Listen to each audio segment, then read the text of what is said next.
সৈয়দনা ইব্রাহিম বেড়াতে গেলেন। যাওয়ার পরে দেখে সৈয়দনা ইসমাইল ঘরে নাই। দরজার বাইরে থেকে সালাম দিলেন, আসসালামু আলাইকুম। এটা কিন্তু প্রামাণ্য বর্ণনা দিচ্ছে আমি বুখারী থেকে, বুখারীর বর্ণনা, এটা গল্প না। দরজার বাইরে থেকে সালাম দিলেন, আসসালামু আলাইকুম। ভেতর থেকে কর্কশ গলায়, ঝাঁঝালো কণ্ঠে, কণ্ঠের মধ্যে কোনো মায়া নাই, দয়া নাই, এরকম একটা কণ্ঠের মেয়ে উত্তর করে বলল, ওয়া আলাইকুম আসসালাম।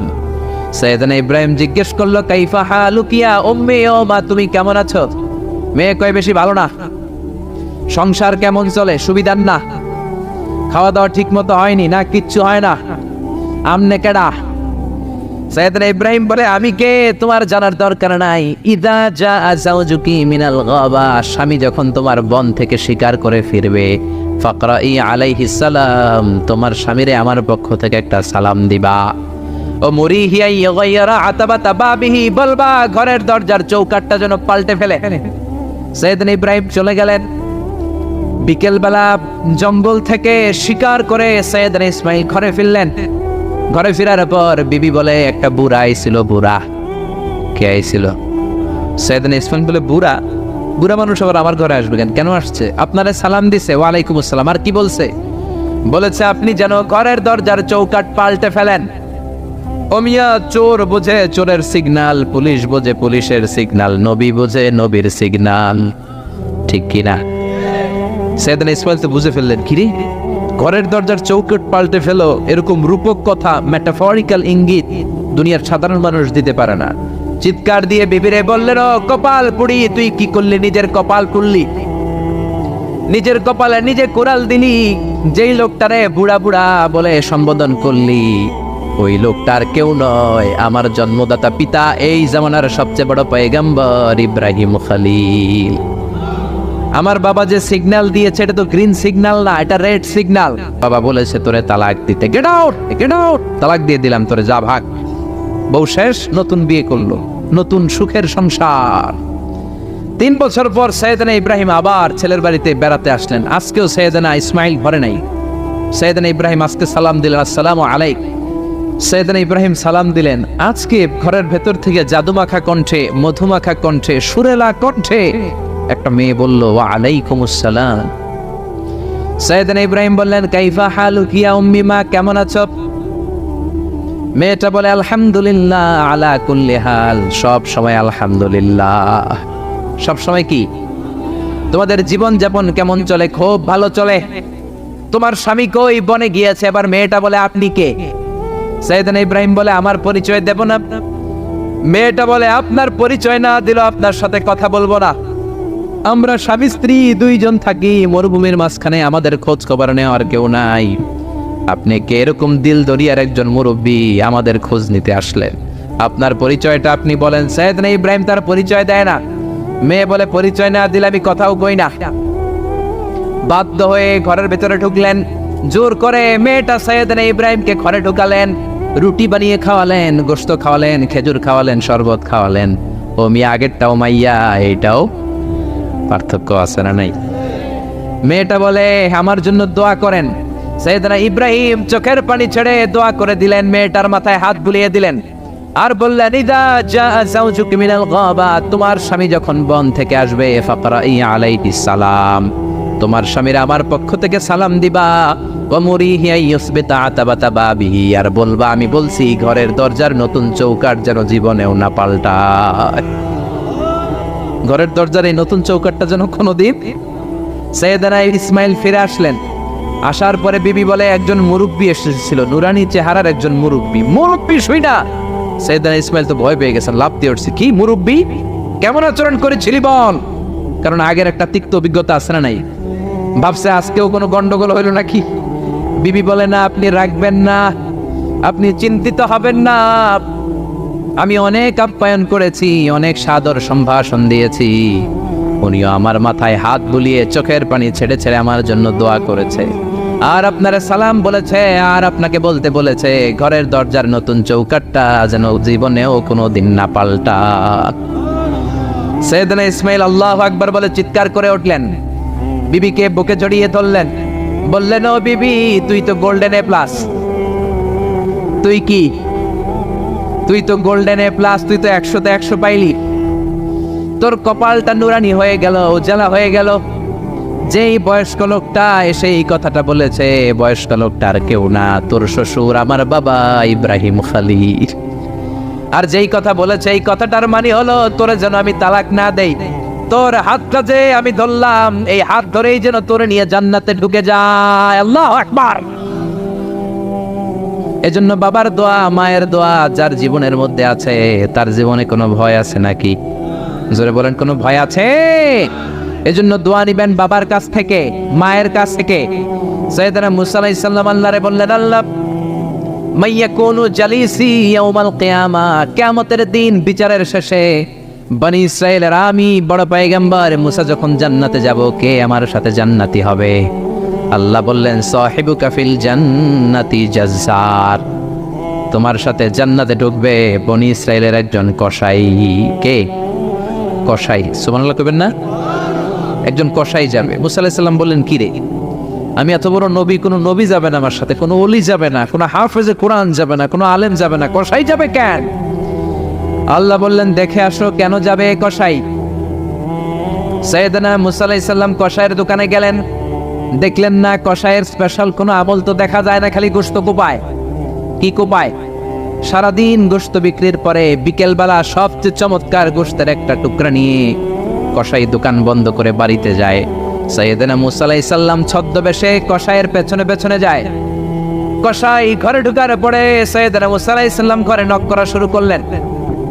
কসাই দরজা খুলে দেওয়ার পর সাইয়েদনা মুসা আলাইহিস সালাম পরিচয় গোপন করে বলে, আমি একজন মুসাফির, আজকে রাতে আপনার ঘরে থাকতে চাই। কসাই বলে, আহলান সাহলান মারহাবান তাইয়্যিবা, আসেন, থাকেন, কোনো সমস্যা নেই, পাশের ঘরে বসেন, ওই ঘরে আমার একটু কাজ আছে। পাশের ঘরে যে মাচা থেকে একটা বৃদ্ধা মহিলাকে নামিয়ে নিজ হাতে গোসল করিয়ে গোশত কেটে রান্না করে রুটি দিয়ে মহিলাটারে খাওয়ানোর পর মহিলাটা হাতের মধ্যে আঁচলটা টেনে চোখের পানি ছেড়ে বিড়বিড় করে কি যেন দোয়া করে। সাইয়েদনা মুসা আলাইহিস সালাম শুনতে পেলেন না।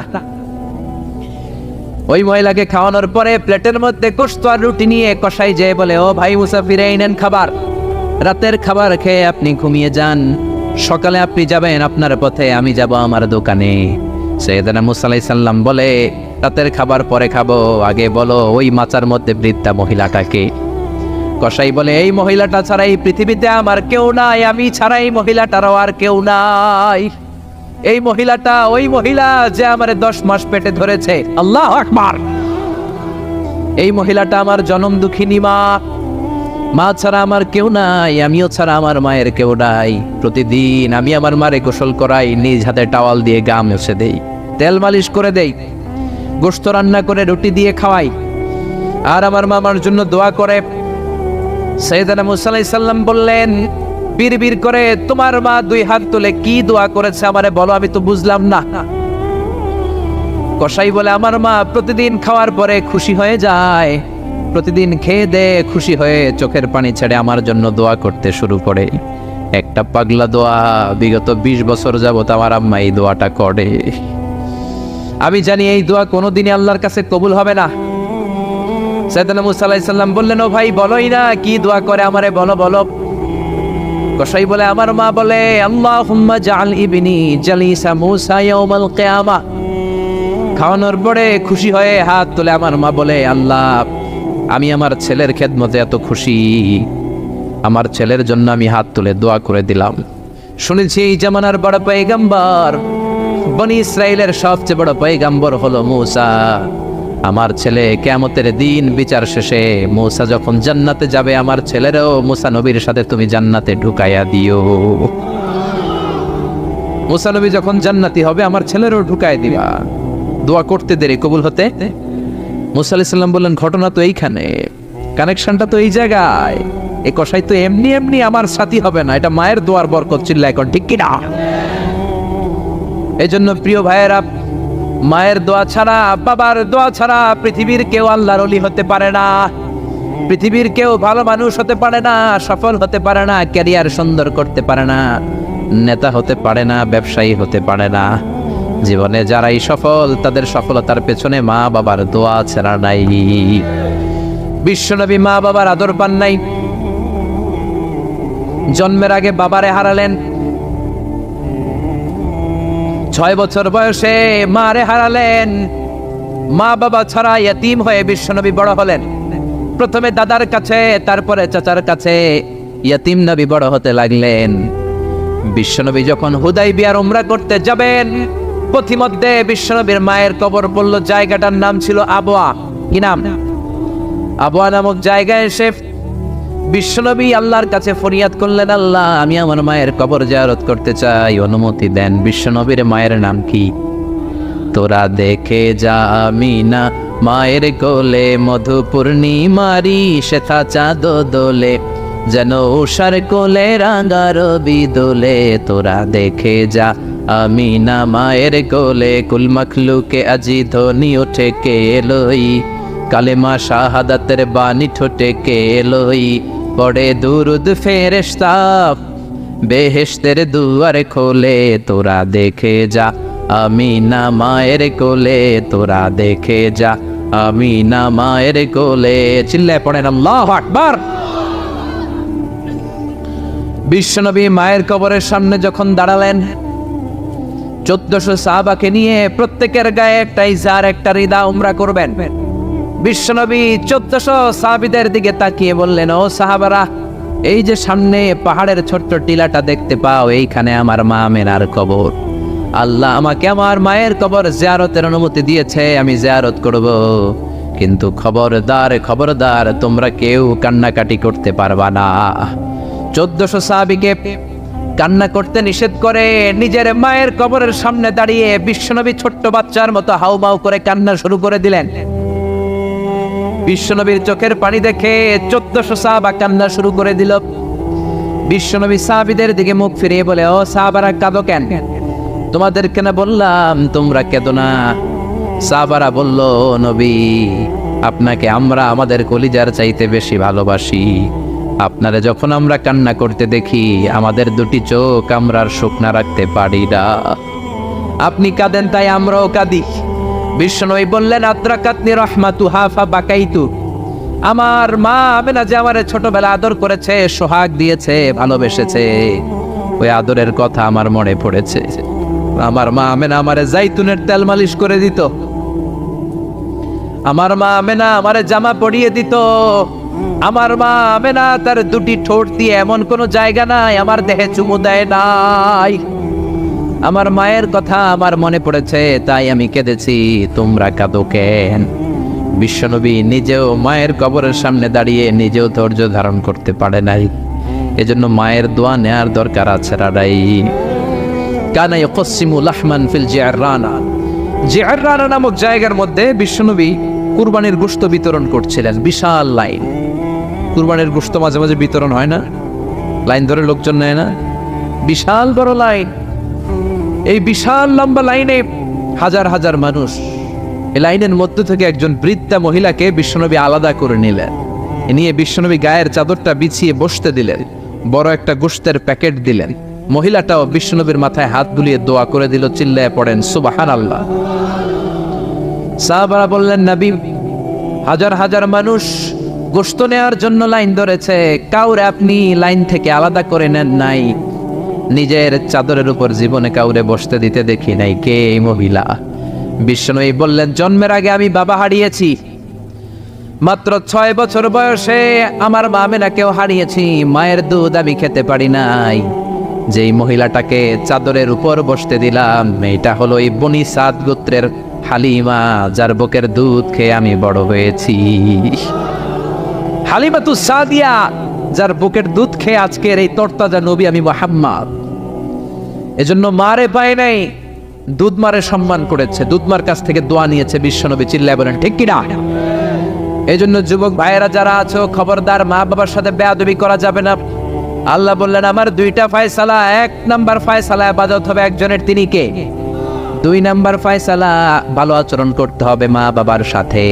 আল্লাহর ইবাদত করা যেমনি ফরজ, মা বাবার সাথে ভালো আচরণ করাও ফরজ। ঠিক কিনা? নাকি মা বাবার সাথে ভালো আচরণ করা, ইহসান করা নফল? হ্যাঁ, মা বাবার সাথে ভালো আচরণ করা মনে হয় অপশনাল না? এটা কি অপশনাল না কম্পালসারি? এটা কম্পালসারি, খবরদার। যদি কোনো বেয়াদবি হয়ে থাকে আজকেই মাহফিলের পরে মা বাবার পা ধরে মাফ চাবো, রাজি আছি আমরা? এজন্য খবরদার, মাতা পিতার সাথে ইহসান করতে হবে। ইসলাম হচ্ছে ইটস এ ব্যালেন্সড রিলিজিয়ন, ভারসাম্যপূর্ণ জীবন ব্যবস্থা। সব দায় দায়িত্ব আল্লাহ আবার শুধু ছেলে মেয়েদেরকে দেয় নাই, মা বাবারও কিছু দায় দায়িত্ব আছে না নাই? জোরে বলেন। রব্বুল আলামিন মা বাবাকেও দায় দায়িত্ব দিয়েছে। ইসলাম বলে যারা মা বাবা হয়েছো, দাম্পত্য জীবন গড়েছো, ছেলে আল্লাহ দেয়, মেয়ে দেয়, যেটাই দেয় আল্লাহর শুকরিয়া আদায় করার দরকার আছে রাড়াই। মা বাবার প্রথম দায়িত্ব, ছেলে হোক মেয়ে হোক, শুকরিয়া করবে কার? কারণ ছেলে দেয় কে, মেয়ে দেয় কে? ছেলে মেয়ে দুইটাই দেয় কে? আবার কাউকে আল্লাহ নিঃসন্তান বানিয়ে রাখে, মানে ছেলেও দেয় না মেয়েও দেয় না, তিনি কে? জোরে বলেন। রব্বুল আলামিন বলেন ইয়াহাবু লিমান ইয়াশাউ ইনাসা ওয়া ইয়াহাবু লিমান ইয়াশাউ যুকুর। আমি যারে চাই ছেলে দেই, আমি যারে চাই তারে মেয়ে দেই, যারে চাই ছেলে মেয়ে দুইটাই দেই, আবার যারে চাই ছেলেও দেই না মেয়েও দেই না। এমন লোকও সমাজে আছে না নাই? তাহলে বাবা মার প্রথম দায়িত্ব, ছেলে হোক মেয়ে হোক আপনারা খুশি হইতে হবে। কিছু লোক আছে ছেলে হইলে গ্রামের সবাইরে মিষ্টি খাওয়ায়, মেয়ে হইলে মেয়ে যে হয়েছে এটা শোনায়ও না, আছে না নাই? বিশ্বনবী বলেন এগুলো এমন লোক যাদের মধ্যে জাহেলিয়াত আছে। কারণ খায়রুকুম মান বুকিরা বিল উনসা, যেই ঘরের প্রথম সন্তানটা মেয়ে, ওই ঘরটারে বরকত দিয়ে ভরে দেয় কে? জোরে বলেন। এক নাম্বার দায়িত্ব, আপনি খুশি হবেন, শুকরিয়া করবেন। দুই নাম্বার দায়িত্ব, ছেলে হোক কিংবা মেয়ে হোক, হওয়ার সাথে সাথে কানের সামনে যে আজান দিবেন, কি দিবেন? আল্লাহু আকবার, আল্লাহু আকবার, আল্লাহু আকবার, আল্লাহু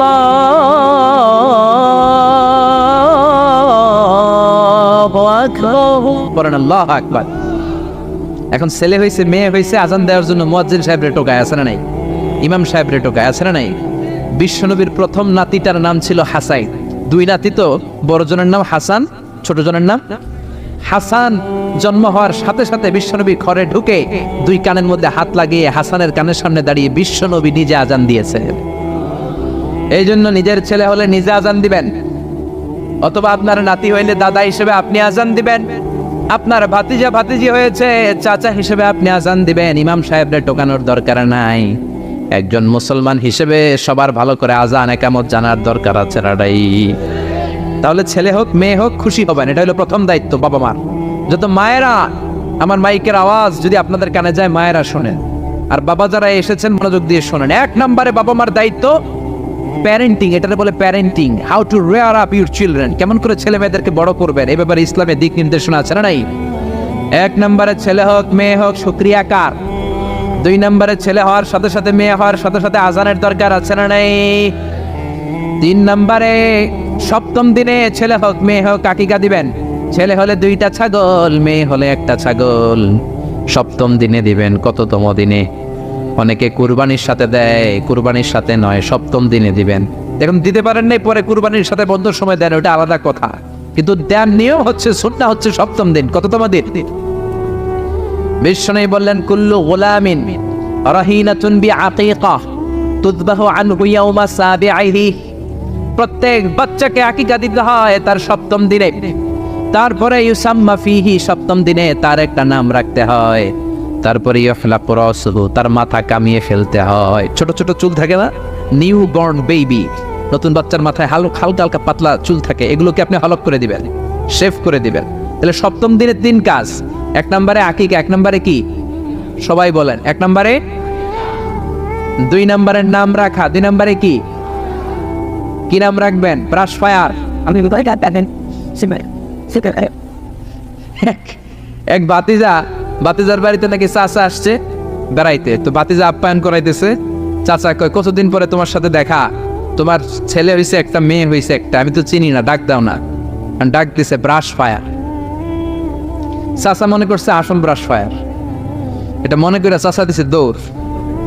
বাতিজাও চাচারে ধরার জন্য দৌড়, চাচাও দৌড়ায় বাতিজাও দৌড়ায়। চাচা কয় বাতিজা বয়স আমার 70-80, তুই আমার ব্রাশ ফায়ার করিস না। বাতিজা বলে চাচা এইটা ওই ব্রাশ ফায়ার না, আমার ছেলের নাম ব্রাশ, মেয়ের নাম ফায়ার। তো এই ব্রাশ ফায়ার এই জাতীয় নাম রাখবেন। আহাব্বুল আসমা ইলাল্লাহ আব্দুল্লাহ আব্দুর রহমান, আল্লাহর কাছে সবচেয়ে প্রিয় নাম আব্দুল্লাহ আব্দুর রহমান। এগুলো রাখবেন, নবীদের নামগুলো রাখবেন, কোরআন থেকে চুজ করে নাম রাখবেন, সাহাবাদের নাম রাখবেন। তাহলে ছেলেগুলোর আল্লাহ আল্লাহ বানাই দিবে কে? আর ব্রাশ ফায়ার রাখলে ব্রাশ ফায়ারের মতোই হবে, ঠিক কিনা? বিভিন্ন সমাবেশে এরা বোমা মারবে, ককটেল বোমা মারবে, হত্যা করবে, ডাকাতি করবে, ছিনতাই করবে, মেয়েদের অন্য ধরে টানাটানি করবে, জোরে কোন ঠিক কিনা? এজন্য সপ্তম দিনে 3 কাজ। 1 নম্বরে আকিকা করা, কি করা? 2 নম্বরে নাম রাখা, কি রাখা? 3 নম্বরে মাথার চুল ফেলে দেয়া, কি করা? তারপরে ইসলাম বলে 2 বছর ছেলে হোক মেয়ে হোক দুধ খাওয়ানোর ব্যবস্থা করবা। কোরআনের মধ্যে আদেশ আছে না নাই? ওয়াল ওয়ালিদাতু ইউরদি'না আওলাদাহুন্না হাওলাইনি কামিলাইনি লিমান আরাদা আইয়ুতিম্মার রাদাআ। ছেলে হোক মেয়ে হোক 2 বছর দুধ খাওয়াবা। অনেক মা আছে দুধ খাওয়ায় না, ফিডার খাওয়ায়, বডি ফিটনেস নষ্ট হয়ে যাবে, এরকম মা আছে না নাই? দুধ খাওয়াতে চায় না, ফিডার খাওয়ায়, ল্যাকটোজেন খাওয়ায়, সিরেলাক খাওয়ায়, ডানু খাওয়ায়, ডানু কি খাওয়ায়। তো এই জন্যই তো বলায় তোমার বৃদ্ধাশ্রমে দিয়ে আসে। ওই যে দুধ খাওয়ায় না, যে তুমি ছোটবেলায় কষ্ট তো সহ্য করেন না, আপনার বৃদ্ধাশ্রমে দিবে না তো কোথায় দিবে? মায়ের যেই শাল দুধটা, বাচ্চা জন্ম নেওয়ার পরে যে শাল দুধটা আসে, এটার মধ্যে যে কত ধরনের পুষ্টিগুণ আছে, ফুল অফ নিউট্রিশন, খুব উন্নত মানের রিচ নিউট্রিশন দিয়ে আল্লাহ এটাকে তৈরি করেছে। আপনার বিভিন্ন ধরনের রোগের প্রতিষেধক ভ্যাকসিন আল্লাহ এটার ভিতরে ঢুকিয়ে দিয়েছে। এটা যে খায় না তার মেধা শক্তি খুব দুর্বল, তার কোনো মেধাই নাই, মনে রাখতে পারে না কিছু, সব ভুলে যায়। আমি আমার মায়ের দুধ খাইছি মাত্র 2.5 মাস, এজন্য আমি কিচ্ছু মনে রাখতে পারি না, সব ভুলে যায়। বাস্তব কথা। আপনি মায়ের দুধ যদি কেউ 2 বছর খায়, টানা 2 বছর খেতে পারলে তার মেধা হবে প্রচন্ড মেধা। এই ছেলে ইনফেরিয়রিটি কমপ্লেক্সে ভুগবে না, ইনসেফটিতে ভুগবে না। অনেক মায়েরা অসুস্থ হয়ে যায়, এজন্য খাওয়াতে পারে না, সেটা ভিন্ন ব্যাপার। আমিও খেতে পারিনি অসুস্থ হওয়ার কারণে, কিন্তু ছেলে অসুস্থ, মেয়ে অসুস্থ, মা অসুস্থ, 2 বছর আপনি দুধ খাওয়াবেন, ঠিক কিনা? যদি দুধ না খাওয়ান তাহলে ছেলে মেয়ের হক নষ্ট করলেন। অনেক মা খাওয়াইতে চায় না, আছে না নাই? জোরে বলেন আছে না নাই? কিন্তু অসুস্থতার কারণে যদি কেউ না খাওয়ায় সেটা ভিন্ন ব্যাপার। এই জন্য প্রথম দায়িত্ব হলো শুকরিয়া করবেন আল্লাহর, ছেলে হোক মেয়ে হোক।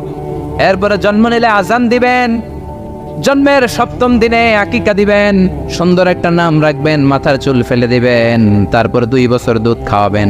এরপর ছেলে যখন আব্বু আব্বু বলে, আম্মু আম্মু বলে, হাঁটতে শিখে একটু বড় হয়েছে, সবার আগে ছেলেরে শিখাবেন কোরআন। কি শিখাবেন? সবার আগে কোরআন, পরে অন্য জ্ঞান। Teach your children the Holi Quran. The Holi Quran will teach your children everything. আপনি আপনার ছেলেরে কোরআন শিখান, কোরআন আপনার ছেলেরে গোটা বিশ্বটা শিখাই দিবে। সুবহানাল্লাহ কইতে মন চায় না? এজন্য একটু বড় হলেই ছেলে মেয়েরে কি শিখাবেন? আপনি ছেলে মেয়েরে সব কিছু শিখাইলেন, কোরআনটাই শিখান নাই, তার মানে আপনি কিছুই শিখান নেন, ঠিক কি না? এরপরে ছেলে মেয়েদেরকে সময় দিবেন, তাদেরকে নিয়ে ঘুরতে যাবেন, ভালোবাসবেন। বিশ্বনবী হাসান আর হুসাইনকে আদর করতে লাগলেন। হাসানকে কোলে নেয়, হুসাইন ওঠে, আবার হুসাইনকে নিলে হাসান নামে।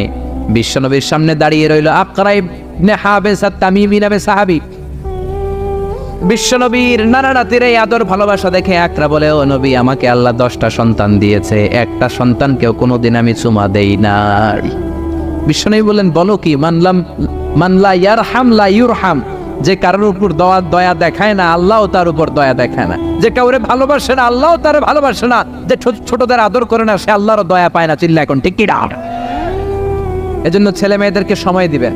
আধুনিক কিছু ফ্যামিলিতে যেই সমস্যা, বাবা মা 2 জন চাকরি করে, বাবাও সকালে বের হয়ে যায়, মাও বের হয়ে যায়। যখন বের হয় তখন ছেলে মেয়ে ঘুমায়, আবার রাতে যখন ফিরে তখনও ঘুমায়। শুক্রবার ছাড়া ছেলে আর বাবার সাথে দেখাই হয় না। তো ছেলে মেয়ে মানুষ হয় কাজের মেয়ের কাছে। কার কাছে? কাজের মেয়ের কাছে। যদি আপনার ছেলে মেয়ে মানুষ হয়, এই ছেলে মেয়েগুলো কাজের মেয়ের চরিত্র নিয়ে বড় হবে, কাজের মেয়ের আচরণ নিয়েই বড় হবে। আপনার আচরণ, আপনার মধ্যে যে ভাব গাম্ভীর্য, ভদ্রতা, সুন্দর কথা বলার স্টাইল, এগুলো আপনার ছেলে মেয়েরা শিখবে না। চিৎকার করে বলেন ঠিক কি না?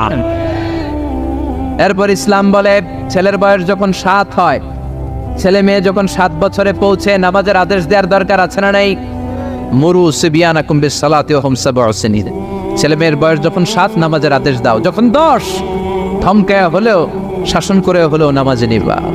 অনেকে আদরের ছেলে ফজরের সময় ডাকতে পারে না, হুজুর অনেক আদরের ছেলে তো ফজরের সময় ডাকি না, ঘুমায় আছে, ছেলেটার ঘুম ভাঙবে, আমার ছেলে 10টায় ওঠে 11টায় ওঠে, আদরের ছেলে তো সকালবেলা যদি ঘরে আগুন লাগে তখন কি করবেন? ঘরে যদি ভূমিকম্প হয় কি করবেন? তখন ডাকবেন না? তো দুনিয়ার আগুন থেকে বাঁচানোর জন্য যদি ছেলেরা ডাকেন, জাহান্নামের আগুন থেকে বাঁচানোর জন্য আপনার কলিজার টুকরাটারে নামাজের জন্য ডাকার দরকার আছে না নাই? এরপরে বিশ্বনবী বললেন, ইযা বালাগাল আওলাদু 10 সিনিন ফাররিকু বাইনাহুম ফিল মাদাজি'। জরুরি মাসালা জেনে নেন, কান দুইটা খরগোশের মতো খাড়া করেন। বিশ্বনবী বললেন, ছেলে কিংবা মেয়ে বয়স যখন 10 হয় বিছানা আলাদা করে দাও। ছেলে মেয়ের বয়স 10 হয়ে গেলে বাবা মেয়ের সাথে একখানে ঘুমাতে পারবে না। ছেলে মেয়েদের বয়স যখন 10 হয়ে যায়, মেয়ে বাবার সাথে ঘুমাতে পারবে না, ছেলের সাথে মা ঘুমাবে না, ভাই আর বোন এক বিছানায় শোবে না, ঠিক কি না? 2 ভাই এদের বিছানাও যদি আলাদা করে দেয়া যায় সেটাও ভালো। এগুলো আমরা অনেক ফ্যামিলিতে মেনটেন করি না, এজন্য ঝামেলা আছে না নাই? আবার বিশ্বনবী বললেন, আল্লিমু আওলাদাকুম আস-সিবাহা ওয়ার রিমায়া ওয়ার রুকুবাল খাইল। ছেলে মেয়েদেরকে সাঁতার শিখাও, তীর মারা শিখাও, ঘোড়ায় চলা শিখাও। সাঁতার শিখাতে বলেছে বিশ্বনবী, সুবহানাল্লাহ। ছেলেরে হাঁটা শিখায় বাবা, আব্বু হাঁটো হাঁটো হাঁটো, তুমি হাঁটো, তুমি আমার আব্বু হাঁটো। তো জমিনে হাঁটা শিখালেন, পোলা যদি পানিতে পড়ে তখন হাঁটাহাঁটি যাইব কই? পানিতে হাঁটা যায়? পানিতে কি করতে হয়? সাঁতার। তো এটা শেখাইতে হবে না? বিশ্বনবী বললেন, আল্লিমু আওলাদাকুম আস-সিবাহা, ছেলে মেয়েদেরকে সাঁতার শিখাও। 2 নম্বরে বললেন, আর রিমায়া, রিমায়া মানে তীরন্দাজ বাহিনী বানাও, তীর মারো। ইমাম মাহদি আসলে জিহাদের ময়দানে শরীক হওয়ার দরকার আছে না নাই? তো এখন তো তীর মারামারি নেই, কি শিখাবেন? আত্মরক্ষার কৌশল শিখাবেন, কেমন করে প্রতিকূল পরিবেশে বেঁচে থাকতে হয়, সমাজের এই সংগ্রামে কেমন করে টিকে থাকতে হয়। ছেলে মেয়ের কখনো ননির পুতুল করে গড়ে তুলবেন না, কষ্ট সহিষ্ণু করে গড়ে তুলবেন। আপনি বেঁচে থাকতেই একটু কষ্ট করে করে শিখান, তাহলে তার ক্যারিয়ারটারে ব্রাইট করে দিবে কে? 3 নম্বরে বললেন, রুকুবাল খাইল, কেমন করে ঘোড়ায় চড়তে হয় শিখাও। এখন তো ঘোড়া নাই, কেমন করে গাড়িতে চড়তে হয় শিখাইবেন, ঠিক কিনা? কেমন করে সাইকেল চালাতে হয় শিখাবেন, হুন্ডা চালাতে হয় শিখাবেন। ছেলে মেয়েদের যা শিখানো দরকার শিখাই দিবেন, তাহলে ফ্যামিলিতে বরকত দিবে কে? এরপরে বিশ্বনবী বললেন, আর নিকাহ, ছেলে কিংবা মেয়ে প্রাপ্তবয়স্ক হলে বাবা মার দায়িত্ব বিয়ে দেয়া, কি দেয়া। কিন্তু মেয়ের বয়স হয়ে গেছে 25, ছেলের বয়স 30, বিয়ে হয় না, আছে না নাই? ছেলেরা যদি জিজ্ঞেস করি বিয়ে করস না কেন, কয় হুজুর নিজের পায়ে দাঁড়ায় লই। তাহলে এতদিন কার পায়ে দাঁড়াইছো? আপনার ছেলে আপনার মেয়ে প্রাপ্তবয়স্ক হওয়ার পরে যৌবনের সময়ে যদি কোনো পাপ করে, অন্যায় করে, সময় মতো বিয়ে না দেওয়ার কারণে, তাদের পাপের কারণে ওই পাপের পার্সেন্টেজ গুণা আপনার আমল নামাতেও আছে না নাই? জোরে বলেন, জোরে বলেন। ছেলে মেয়েগুলো এখন চরিত্রহীন আর চরিত্রহীনা হয়ে যাচ্ছে এই পর্নোগ্রাফির ছোবলে, ইউটিউব আর ইন্টারনেটের ছোবলে। ওপেন অ্যাক্সেস একটা শব্দ লিখে ক্লিক করতে দেরি, নেকেড ফিল্মগুলো আসতে দেরি হয় না, চিল্লা এখন, ঠিক কি না? এজন্য সময় মতো বিয়ে দিয়ে দেন। উপযুক্ত মেয়ে থাকলে বিয়ের ব্যবস্থা করেন, প্রাপ্তবয়স্ক ছেলে হলে বিয়ের ব্যবস্থা করেন। সময় মতো বিয়ে করায় দিলে সমাজের অপরাধগুলো কমে যাবে, ঠিক কিনা? সর্বশেষ মাতা পিতার প্রতি যে দায়িত্ব আল্লাহ দিয়েছেন সেটা হচ্ছে আল মিরাস। কোরআনের দেয়া পদ্ধতি অনুযায়ী সম্পদ বন্টন করতে হবে। কার আইন? চিৎকার করে বলবেন, আইনটা কার? এজন্য রব্বুল আলামিন বলেন, ইউসিকুমুল্লাহু ফি আওলাদিকুম লিযযাকারি মিসলু হাযযিল উনসায়াইন। আল্লাহ বললেন, দুনিয়ার সব বাবাদের জন্য স্পেশাল ভাবে আমি ওয়াজ করে দিলাম, ছেলের সম্পদের যতটুকু দিবা মেয়েরে দিবা অর্ধেক। কার আইন? ছেলেরে 10 লাখ দিলে মেয়েরে কয় লাখ? ছেলেরে 20 কানি জমি দিলে মেয়েরে? বিধানটা কার? উল্টাপাল্টা করা যাবে? তাহলে ছেলে মেয়েদের জন্য যেমনি আল্লাহ ফরজ করে দিলেন, ওয়াবিল ওয়ালিদাইনি ইহসানা, আল্লাহর ইবাদতের পরে মাতা পিতার খেদমত করবা, ইহসান করবা, মাতা পিতাদের উপরেও এই নিয়মগুলো আবশ্যক করে দিয়েছে কে? চিল্লায় বলেন। এজন্য ছেলে মেয়েরা পালন করবে তাদের দায়িত্ব, মাতা পিতারা দায়িত্ব পালন করবে তাদের দায়িত্ব। তাহলে সমাজটাকে জান্নাতি সমাজ বানায় দিবে কে? চিল্লায় বলেন কে? আল্লাহ তাআলা আমাদের এই কোরআনের বিধানগুলো মেনে নিয়ে আমাদের সমাজটাকে জান্নাতি সমাজ বানানোর তৌফিক দান করুক। আমরা পড়ি আমিন। আর জোরে পড়েন আমিন। বনি ইসরাইলের এক আবেদ 100 বছর আল্লাহর ইবাদত করেছে। In the day of judgement Allah তাআলা ওই আবেদকে বলবে, উদখুলুল জান্নাতা বিরহমাতি, go to the paradise with my mercy, আমার দয়ায় ভালোবাসায় জান্নাতে ঢুকে যাও। ওই আল্লাহর ওলি বলবে বালবি আমালি, আল্লাহ আমি আমার আমল দিয়ে যেতে চাই, আপনার দয়া দিয়ে জান্নাতে যাওয়া লাগবে কেন? আমি নামাজ তো কম করিনি, জিকির তো কম করি নাই, তাহাজ্জুদ তো কম পড়ি নাই। আল্লাহ বলবেন তাই? এত তাহাজ্জুদ করেছিস, আমি যে চোখ দিয়েছি এই চোখের নেয়ামতের শুকরিয়াই তো তোর আদায় হয় না। এই দুটি চোখ দিয়েছ বলে দেখি যে কত অপরূপ নয়নাভিরা, খেতে খামারের চূড়ায় জ্বালা বিধুর তোমার দেয়া চোখের শুকুর জানাবো তার ভাষা কই। যতই দেখি ততই যেন পলক ছাড়া চেরই, ঠিক কি না? আল্লাহ বলেন এই যে একটা চোখ দিয়েছি, এই চোখের নেয়ামতের শুকরিয়াই তো আদায় হয় না। তুই আমার সাথে হিসাব করলি, ওকে ওকে, লেটস মেক এ ক্যালকুলেশন, চল একটা হিসাব করি। তোর 100 বছরের ইবাদত এক পাল্লা রেখে দিলাম, আর আমি দয়া করে মায়া করে পৃথিবীর নাজ নেয়ামতের সৌন্দর্য দেখার জন্য যে তোকে চোখ দিয়েছি, দুটা চোখ নয় একটা চোখ আরেক পাল্লা রেখে দিলাম। ওজন দেওয়ার পর দেখা যাবে মুহূর্তের মধ্যে চোখের পাল্লাটা ভারী হয়ে গেছে। আল্লাহ বলবেন এখন হিসাব বলেই you have to go to the hell fire, তোকে এখন জাহান্নামে যেতে হবে, যা জাহান্নামে যা। এবার আল্লাহর ওলি বলবে আল্লাহ মাফ চাই, দোয়া চাই, জাহান্নামে যেতে পারবো না, আল্লাহ তুমি আমারে মাফ করে দাও। আল্লাহ বলবেন now you are on the right track, এখন তুমি লাইনে আসছো, এতক্ষণ বেলাইনে কথা বলতেছিলে। আমার দয়া, আমার রহমত, আমার ভালোবাসা ছাড়া কোশ্চিন কালেও কেউ জান্নাতে ঢুকতে পারবে? আল্লাহ তখন তারে বলবেন উদখুলুল জান্নাতা বিরহমাতি, go to the paradise with my mercy, আমার দয়ায় এখন তুমি জান্নাতে ঢুকে যাও। চিল্লায় পড়েন সুবহানাল্লাহ। এজন্য মানুষ মাত্রই ভুল হবে, অন্যায় হবে। ভুল করা, পাপ করা, অন্যায় করা এটা দোষের কিছু না, কিন্তু পাপের উপর স্থায়ী থাকা বলো দোষের, ঠিক কিনা? শয়তান ভুল করেছে, অন্যায় করেছে, সাথে সাথে যদি শয়তান তওবা করতো ইবলিস রেও মাফ করে দিত কে? কিন্তু সে মাফ চায় নাই। শয়তান আর ইনসান এদের মধ্যে মৌলিক পার্থক্য হচ্ছে এটা, শয়তান পাপ করে পাপের উপর স্থির থাকে, আর আমরা পাপ করে মাফ চাই কার কাছে? আমাদের জন্য মাফ চাওয়ার দরজা খোলা আছে না নাই? সকালে গুনাহ করছি, দুপুরে মাফ করে দিবে কে? দুপুরে পাপ করছি, রাতে মাফ চাইলে ক্ষমা করে দিবে কে? 24/7 সব সময় এই মাফ চাওয়ার দরজাটা খোলা আছে না নাই?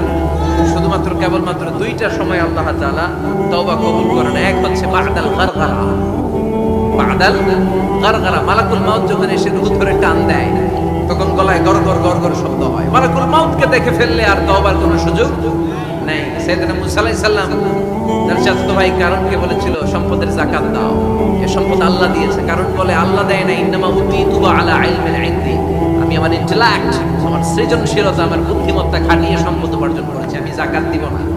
মুসা আলাইহিস সালাম বললেন তাহলে আযাবের অপেক্ষা করো। কারণ বলল পারলে আযাব নিয়ে আসো। রব্বুল আলামিন বললেন ফাকাসাফনা বিহি ওয়া বিদারিহিল আরদ, ও মুসা নিরাপদ দূরত্বে তুমি সরে যাও, আমি এখনি কারণকে তার সব সম্পদ সহ জমিনের মধ্যে দাবিয়ে দেব। কারণ তার সম্পদ সহ জমিনে দেবে যেতে লাগবে। আমি জায়গাটা নিজে দেখে এসেছি। মিশরের রাজধানী কায়রো থেকে 120 কিলো দূরে ফাইয়ুম নামে একটা জেলা আছে, ওই জেলায় বাহিরা কারুন, কারণের সব সম্পত্তি আল্লাহ জমিনে দাবিয়ে দিয়েছে। হাঁটু পর্যন্ত দেবে যায়, সে ভেবেছে আমি বেঁচে যাব, কোমর পর্যন্ত দেবে গিয়েছে, বেঁচে যাব, গলা পর্যন্ত যখন দেবে গিয়েছে আর বাঁচার সুযোগ নাই। কারণ কে মুসা সব সম্পত্তি তোরে আর তোর আল্লাহরে দিয়ে দিলাম, আমারে বাঁচা, আমারে বাঁচা, আমি তওবা করলাম। তখন কি তওবার সময় আছে? কথা কন, বাদাল গারগারা, মালাকুল মাউত যখন দেখে ফেলবেন তখন তওবার সুযোগ আছে। ফেরাউনেরও একই দশা। লোহিত সাগরের পানি খেতে খেতে ফেরাউনের পেটটা যখন এত বড় হয়ে যায়, ফেরাউন হাত তুলে বলে আনা মিনাল মুসলিমিন, আমি মুসলমান। আমি, এটা কোরআনের আয়াত কিন্তু, আনা মিনাল মুসলিমিন, বনি ইসরাইলরা যে আল্লাহর উপর ঈমান এনেছে, আমিও ফেরাউন সেই আল্লাহর গোলাম। আল্লাহ বলে দ্য টাইম ইজ আপ, সময় শেষ, এখন তোমার ঈমান কবুল করা হবে। তার মানে বাদাল গারগারা তওবা কবুল হয় না। এই মৃত্যুর গড়গড়ানি আসার আগ পর্যন্ত চোখের পানি ছেড়ে যদি আল্লাহর কাছে ক্ষমা চান, জীবনের সব গুনাহ মাফ করে দিবে কে? শয়তান আল্লাহরে বলল মাবুদ এত জান্নাত বানিয়ে কি লাভ, আপনার একটা বান্দারও জান্নাতে ঢুকাতে পারবেন না, আমারে বানিয়েছেন জাহান্নামী, আমি আমার সর্বোচ্চ চেষ্টা দিয়ে আপনার সবগুলা বান্দারে জামাতে জাহান্নামে নিয়ে একসাথে ঢুকবো, পারলে জাহান্নাম আরো কয়েকটা বাড়িয়ে বানান। আল্লাহ বললেন কেন কেন? শয়তান বলে লা আকুদান্না লাহুম সিরাতাকাল মুস্তাকিম, আপনার বান্দা জামাতে নামাজ পড়তে যেতে চাইবে, ওখান থেকে ধোকার ওয়াসওয়াসা দিয়ে আমি গানের কনসার্টে নিয়ে যাব। তাফসীর মাহফিলে কোরআন শুনতে যেতে চাইবে, ধোকা দিয়ে আমি মদের আড্ডাখানায় নিয়ে যাব। ওয়ালা তাজিদু আকসারাহুম শাকিরিন, একটারেও জান্নাতে ঢুকাতে পারবেন না। চ্যালেঞ্জ দিলাম। আল্লাহ বলল, শয়তান তুই আমারে চ্যালেঞ্জ দেস? আমি তো সব রাজার বড় রাজা, মহারাজা, আমার সাথে তো কেউ চ্যালেঞ্জ দিয়ে টিকতে পারে না। চিল্লা এখন ঠিক কিনা? শয়তান তুই চ্যালেঞ্জ দিলি, আমিও তোর চ্যালেঞ্জ দিলাম। ওয়া ইজ্জতি ওয়া জালালি ওয়া ইরতিফা'i মাকানি, আমার ইজ্জতের কসম, আমার জালালিয়াতের কসম, আমার মহানত্বের কসম, আমার ক্ষমতা আর দাপটের কসম, আজীবন আমার বান্দা গুনাহ করবে, পাপ করবে, অন্যায় করবে, কোন এক তাফসীর মাহফিলে এসে চোখের পানি ছেড়ে যখন ক্ষমা চাইবে, আমি জীবনের সব গুনাহ মাফ করে দেব। আমি আমার বান্দার জীবনের সব গুনাহ মাফ করে দিয়ে জান্নাতে ঢুকায় দেব। তখন তুই কি করবি? লা আগফিরান্না লাহুম মা দামু ইস্তাগফিরুনি, যতক্ষণ আমার বান্দা আমার কাছে ক্ষমা চাইবে, আমি আমার বান্দার জীবনের সব গুনাহ মাফ করে দেব। সুবহানাল্লাহ পড়ুন। এজন্য রব্বুল আলামিন বলেন, ইয়া আইয়ুহাল্লাযীনা আমানু তুবু ইলাল্লাহি তাওবাতান নাসুহা, তওবার মতো তওবা করো। তওবার মতো তওবা করলে যত বড় অন্যায় হোক, পাপ হোক, গুনাহ হোক, সব গুনাহ মাফ করে দিতে পারে কে? সাইয়েদনা আদম আলাইহিস সালাম ভুল করলেন, শত শত বছর কাঁদলেন। আল্লাহ বললেন, ও আদম, কিছু বাক্য তোমারে শিখিয়ে দে, এই বাক্য দিয়ে তুমি আমার কাছে তওবা করো, তোমার তওবা কবুল করে নেব। সাইয়েদনা আদম বললেন, রব্বানা, পড়েন, রব্বানা যালামনা আনফুসানা ওয়া ইন লাম তাগফির লানা ওয়া তারহামনা লানাকুনান্না মিনাল খাসিরিন। ও আল্লাহ, আমি জুলুম করেছি নফসের উপর, ভুল করেছি, অন্যায় করেছি, অপরাধ করেছি, আপনি যদি ক্ষমা না করেন আমি শেষ হয়ে যাব। লানাকুনান্না মিনাল খাসিরিন, আমি ক্ষতিগ্রস্তদের মধ্যে শামিল হয়ে যাব। ঠিক কি না? এই আয়াত দিয়ে, এই দোয়া দিয়ে যখন সাইয়েদনা আদম তাওবা করলেন, মুহূর্তেই তাওবা কবুল করে নিয়েছে কে? আমরাও যদি পাপ করি, অন্যায় করি, আমাদেরও পাপগুলো মোচন করার একজন আছে না নাই? তিনি গাফিরিয যামব কাবিলিত তাওব, ওনার কাজই হচ্ছে গুনাহ মাফ করা। শয়তানের কাজ ওয়াসওয়াসা দেওয়া, আমাদের কাজ মাফ করা, ওনার কাজ মাফ করা। আল্লাহ ডেকে বলে, গোলাম, তোরা যদি পাপ না করতি আর বারবার মাফ না চাইতি, তাহলে তোদেরকে ধ্বংস করে দিয়ে জমিনের বুকে এমন একটা জাতি আমি বানাতাম যারা পাপ করতো আর মাফ চাইতো, আর আমি মাফ করতাম। সুবহানাল্লাহ পড়ো। মাফ করতে আল্লাহর বড্ড ভাল লাগে, চোখের পানি দেখতে আল্লাহর বড্ড ভাল লাগে, কায়মন বাক্যে কেউ দোয়া করছে, দৃশ্য দেখতে আল্লাহর ভালো লাগে। চিল্লায় বলেন সুবহানাল্লাহ। এজন্য পাপ আমাদের যত বড় হোক, আমাদের জন্য মাফ আছে না নাই? দুইটা সময়ে তাওবা কবুল হয় না। এক নাম্বার হলো বাদাল গারগারা, মালাকুল মাউতকে দেখে ফেলেছেন, রূহ ধরে টান দিবে, তখন তাওবা করলে কবুল হবে। আরেকটা হচ্ছে বাদা তুলুই শামসি মিন মাগরিবিহা, কিয়ামতের আগ দিয়ে সূর্য আর পূর্ব দিক থেকে উদিত হবে না, এটা পশ্চিম দিক থেকে উদিত হবে, তখন তওবা করলে কবুল হবে। তখন তওবার দরজাকে বন্ধ করে দিয়েছে কি? এজন্য আমরা যে কোনো পাপই করি না কেন, পাপ হয়েই যেতে পারে, আশা হারানোর কারণ নাই। Never lose hope, never give up. মুমিন কখনো আশা হারায় না, মুমিন কখনো নিরাশ হয় না। মুমিনের আশা, ভরসা একটা সত্তার উপরে। চিৎকার করে বলতে হবে, তিনি কে? এজন্য পাপ হওয়ার সাথে সাথে আমরা তওবা করব কার কাছে? বিশ্বনবী বললেন, কিছু কিছু কাজ আছে, এগুলো হয়ে যাওয়ার পরে দেরি করা যায় না। এক নম্বরে নামাজের ওয়াক্ত হলে দেরি করা যায় না। ঠিক কিনা? সালাতে কায়েম করো, সালাতে কায়েম করো, হবে সম্মানী তুমি, হবে জান্নাতি তুমি, হবে সম্মানী তুমি, হবে জান্নাতি তুমি। দিবে কাল হাসরে শীতল ছায়া, আরশে আজিম রব্বিয়াল আলা।